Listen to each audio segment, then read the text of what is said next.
Қайырлы күн, құрметті достар, каналыма қош келдіңіздер. Бүгін сіздермен осындай ватрушки рецебімен бөлісетін боламын. Дәмді әрі жұп-жұмсақ болып шығады. Жасалу жолы да өте оңай.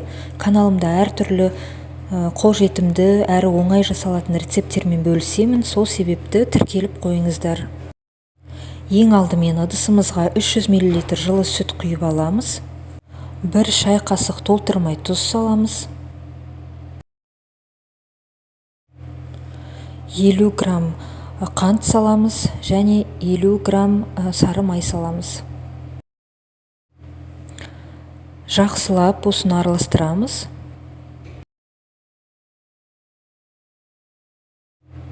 Содан соң 1 жұмыртқа саламыз.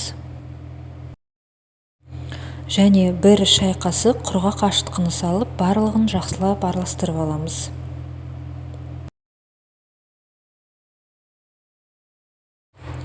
Керегінше ұн қосамыз.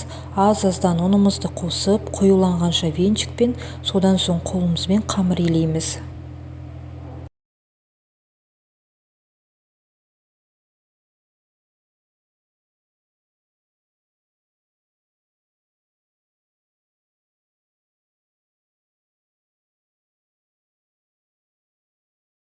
Бетіне біраз сұйық май жағып, бетін жауып, көтерілгенше қойып қоямыз. Мінекей қамыр көтерілді. Енді шетінен қолмен үзіп алып отырып, видеодағыдай бөлшектерге бөліп аламыз. Қолымызбен осылай домалақтап, бірден противенге қойып шығамыз.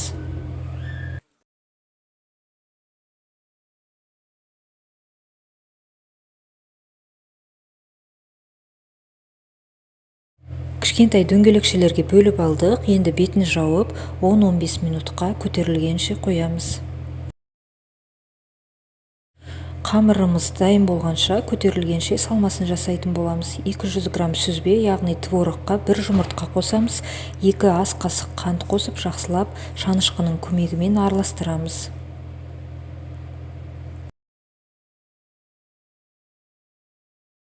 Енді көтерілген қамырдың ортасынан стақанның көмегімен осылай дөңгелетіп аламыз.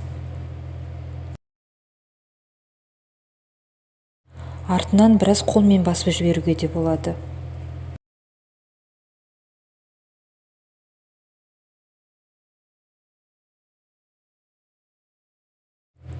Содан соң ортасына салмасын салып шығамыз.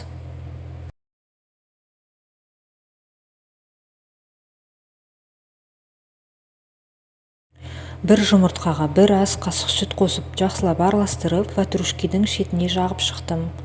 Содан кейін алдын ала қызған пеште 180-200 градуста қызарғанша шамамен 30-35 минут пісіреміз.